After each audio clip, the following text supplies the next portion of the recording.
Take this band, right? We're gonna fold it. It should always be pointing up. Can you see that? Okay, so this should be pointing upwards. This is pointing down. It should get wider as it gets to the top. The top should go towards the occlusal. Okay, so this portion should be wider, this portion should be shorter. If we're working on the mandible, it should be positioned like this. If we're working on the maxilla, it should be positioned like that. The U shape of this should always be into the gums. So this should go towards, this should be pointing down working on the mandible, it should be pointing up working on the maxilla. Regardless of left or right, that's the orientation of both of these.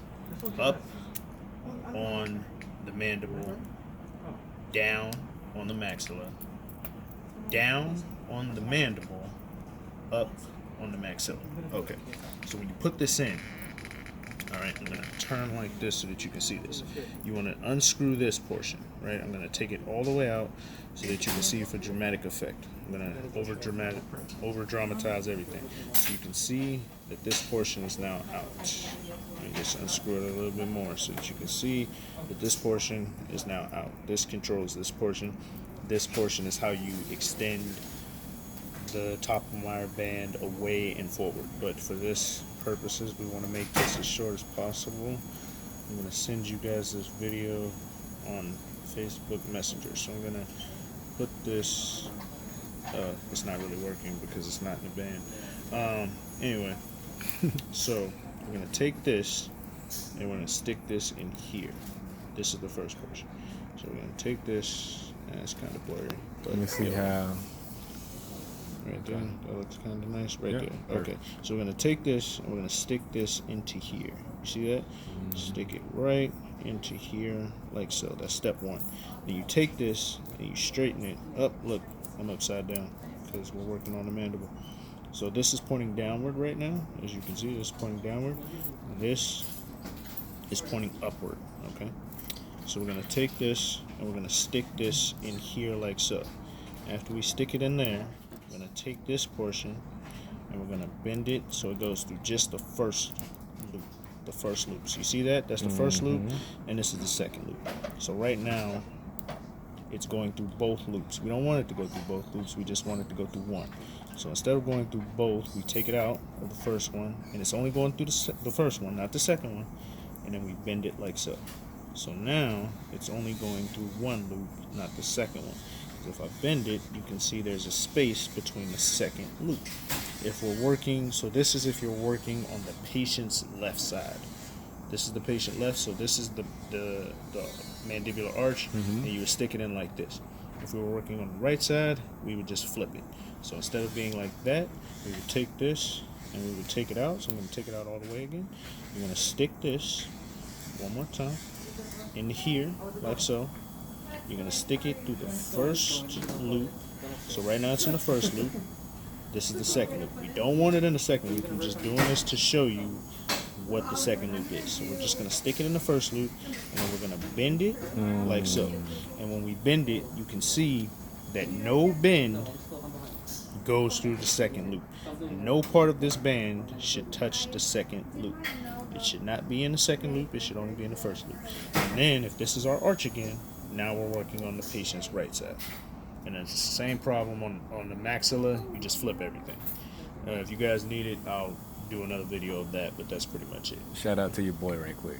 Hey, my man Justin on the recording. Yes, sir. You know what I'm saying? He got it. Oh, last thing. So after you do that, so we're going to screw this back in, as you can see. I'm just doing this really quickly. So we're going to screw this in until it's tight. You know it's tight because I can't take it out, so I can still take that out. So that's not tight. So we're going to screw this back in. I'm still screwing it, and then it's about tight. So I can't screw it anymore, and I can't take this out. So that's how we know this is tight. Then you put it on the tooth. So my finger's the tooth right now. So you put it on the tooth, and then you pull this one, the thicker one. You want to use this right quick?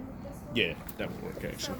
So we're gonna take this so that you can see, and you're gonna bounce this out, right? You're just gonna push it like that, so that you are able to get it around the molar. The molars need a little bit more bounce, so I typically push it a lot more. and you're just gonna wrap it around there. You're just gonna wrap it around that molar, like so. Boom. So then you're gonna stick that down, and you're gonna hold it with your thumb. You're gonna twist this knob, okay, until it becomes tight. What does that knob do versus the one? So this one holds the tofflemire in place. Okay. This one stretches it so that you get a tighter bond around the tooth. Okay. Okay. So we still got right a lot now, more to go. If you look into that box, you see that little black line. You see how you can see that black line? That black line is what I'm talking about. Yeah. So that black line, that's how you know this is loose.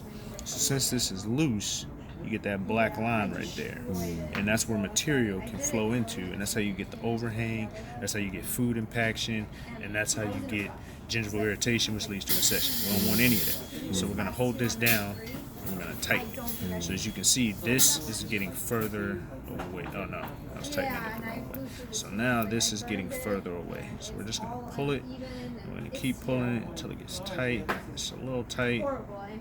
It's really tight. It's nice and tight. It's nice and tight. Nice and tight. Okay, I can't really tighten that anymore. So now we look into the box. It looks pretty good. It looks pretty good, but I can still see a little shadow. Okay. So now this is where we're going to take our matrix band. So I'll be right back. Marginal ridge and do this.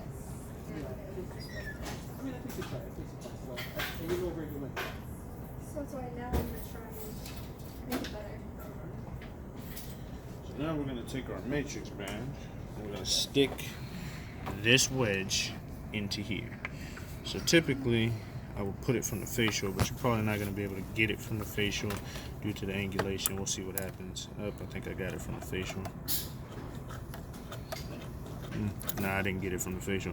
So if you can't get it from the facial, and you can stick this in before you tighten this band. Keep that in mind. So you usually get a better bond from the facial, but if you can't get it in from the facial, you can always get it in from the lingual.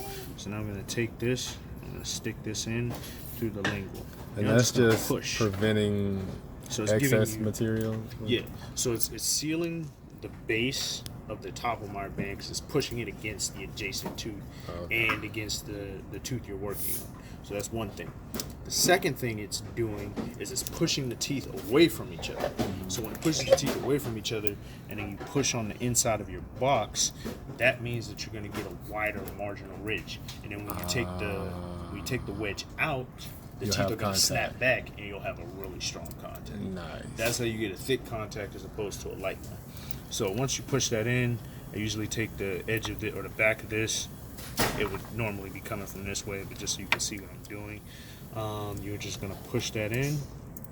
So I'm pushing it in as tight as possible, and now we can see that the inside of our box is nice.